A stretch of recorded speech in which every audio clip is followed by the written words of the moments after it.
starting out, what do I think that an enemy would be trying to accomplish with an EMP attack? Well, the first question that I look at is intent, motivation, and capability. And on the surface, we could name 4 primary opportunists, that being North Korea, Iran, Russia, and China. And of the 4 of them, I would say that North Korea, their intent would be driven by a lot by attitude and trying to get on the radar, if you will, of being one of the big boys. They are a puppet of China. They have shared nuclear technology with Iran, but nothing would make Cheeseman in North Korea puff out his chest than an opportunity and delivery of an EMP attack on the United States. Iran, I would believe, is primarily a religious factor. It is good versus evil, and for the most part, the Iranian people, which is also Persia, Iran are of a Muslim faith base, and for the most part, the United States is a Christian-based background. So I believe that would be the primary justification. China has openly stated that they will take down the West, the United States, because they need our land to grow food. They don't need our people, they need our land. As you've witnessed over the past years, China is buying up farmland at every opportunity. Russia, going back to the Soviet Union through current day, from the Soviet Union to now Russia, the power and strength of 2 military mights, the ongoing battle, for those of you old enough who lived through the era of elementary school, preparing for a nuclear attack from Russia, the Soviet Union at the time. We would climb under our desk and so on and so forth. It's kind of comical today when you think back about it, but so I believe that Russia would be for military superiority and possibly to gain advanced technology from the United States, and to take one of the big boys off the radar, leaving Russia and China. China again is for the land. Iran would be religious, and North Korea would be a much smaller country taking down a much larger country who has been a nemesis. North Korea has been a nemesis to the United States for years, dating way back. So what would I look for as symptoms that an EMP has occurred, and how would I know it's not just a large-scale power outage? Well, when we talk about an EMP, we automatically think about the grid going down and setting us back to the 1800s. And I have to ask, from the 4 main threats, not bringing any smaller rogue adversaries into the picture, but looking at the 4 primary threats, I would have to ask myself, to gain their objective, what would be the best way? So we can talk about an EMP burst in the atmosphere taking the grid down either nationally or regionally, but we also have to consider a cyber attack taking down the grid, and a third consideration, which I don't know that I've ever heard anyone discussing it, and that would be a controlled takedown of the grid. And for example, I believe in the case of any threat, to prove superiority, and a burst in the atmosphere to fry our grid, setting us back into the 1800s, would be more of a delivery method to achieve that goal. However, with China and Russia, when we're talking about land mass and we're talking about technology, we would not want, I would think they would not want to do a atmospheric type burst to fry everything on the ground. So going back in time, there's been numerous threats on our grid, attacks against regional locations to take down transformers and so forth. It is believed that they only need to take down 10 to 12 of these substations, of the 1,000 plus substations, that 10 to 12 at one time would crash the grid. So you could to a large degree, you could cripple our nation, our economy, and our ability to have transportation and move about with the atmospheric burst. You could cripple the economy through a cyber attack on the grid, and that would still leave most of the components of technology still functioning.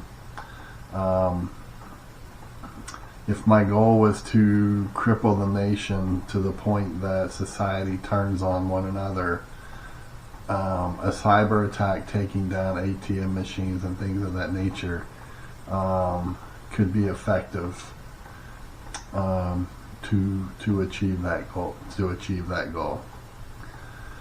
For me personally, how would I know it's not just a large-scale power outage? Typically by habit, when I wake up, the first thing I typically do is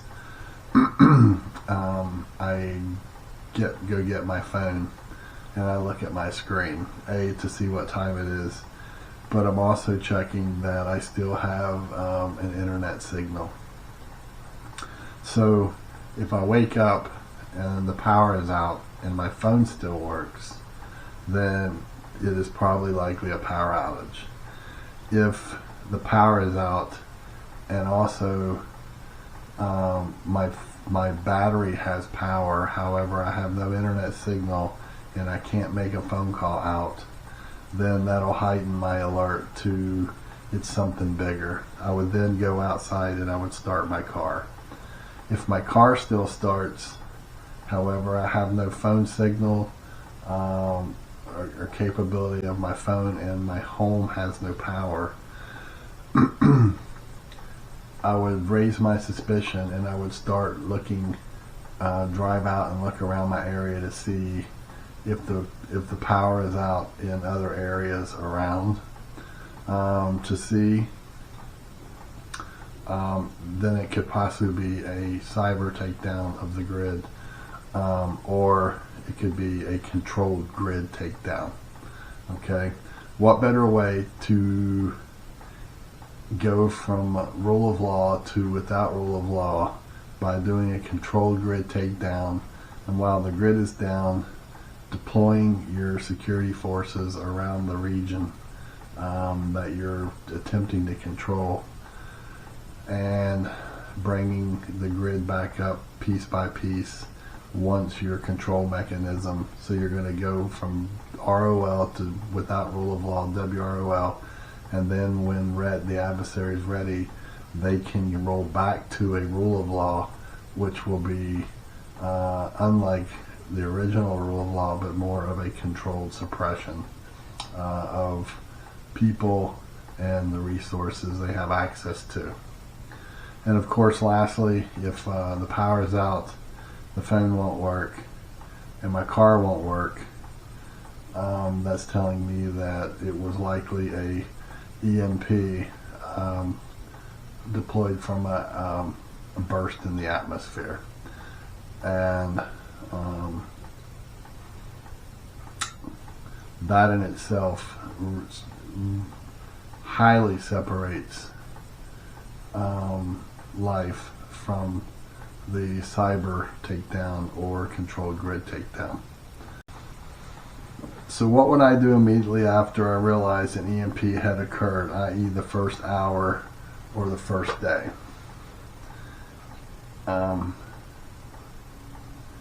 Being in preparedness means you're prepared every hour, every day. Okay, that's why I strongly encourage folks at every opportunity to stay motivated and continually prepare. Don't procrastinate. Don't put things off. Okay, you want to be proactive constantly and not reactive. Okay, always keep yourself in the mindset of thinking outside the box and staying left of bang. And on this topic, the staying left of bang is being prepared in the event an EMP or EMP-like threat hits. Okay, so what I would do immediately after I realized that we had an EMP of sort, once I made that determination, I'm going to grab my binders with my plans in them, and I'm going to start cross-checking my plans against deployment of what I have in my plans. I would immediately reach out to primary players in my community to ensure they were aware, and if not, catch them up to speed. And then it would be deploying security plans for our community, for our neighborhood. Okay, and getting our neighborhood ready for whatever could come as a result of this threat. I think that's the most important. My thoughts about getting home and gathering family members. Again, anyone who is associated with Hope for Survival will tell you I constantly beat the drum about having plans in place, having exercise plans so you know that they work. Okay, and on the topic of not being home, if an EMP or EMP-like threat occurs, again, this goes into your planning. Having a PACE plan with your primary, alternate, contingency, and emergency contact information. It is knowing where your family members or your loved ones or those that are important to you that you plan on getting through this type of event with, where are they? Okay, where do they work? Where do they go to school? If it's simply a family and you have little Johnny and little Susie at school, they're at the same school, they're at different schools, who will be the adult that goes to their location to pick them up? Do you have a set message that that you can get out to them if you have any means of communicating? Set it up with your PACE, texting, walkie-talkie, CB radio, ham radio, the satellite phone, bivy stick, GMRS, communications. You got to have a plan in place as to how you can immediately get a message out to them. It may even include riding your bicycle and leaving a note, so if they come out of the building, there's a note on their car that their car may not work. Okay, this is why having route plans is so important. If your loved one is 10 miles away and they can't drive their car and now they're on foot, have you conducted a risk survey of the routes, the primary and alternate routes, the type neighborhoods, high crime areas, waterways they may have to cross if the bridges are blocked by community security teams or gangs? These are all things you got to think about now. If you wait until the event, you're really rolling the dice. So the things that I continually think about, I'm on the highway a lot driving, having the proper bag in your vehicle that you can grab, comfortable walking shoes, seasonal clothing, hydration, ways to filter your water, energy bars, and personal protection, and things of that nature. So the big point on this question, I believe, is how are you planning for this type of event right now? Okay, run scenarios through your head. What if? What if? What if? Okay, that's your insurance policy here. Is there anything that I would want to rush out and buy from a store immediately after an EMP? And do I expect that stores will let me pay in cash, and how long do I expect it will take before all stores are looted? So the first part, is there anything that I would want to rush out and buy from a store immediately after an EMP? My immediate first answer is no, because I continually prepare daily, constantly. Okay. If it was in fact a burst at altitude, then rushing out may be impossible unless you're going to go out in something other than your vehicle, because most people are not going to have EMP protection on their vehicle that works. Okay, so if you go on a two-wheel type device, a bicycle or something of that nature, unless you have a cart behind it, you're going to be able to carry minimal. So why are you going out? If it was a cyber or controlled grid takedown, most likely there's nothing I would want to go out and buy.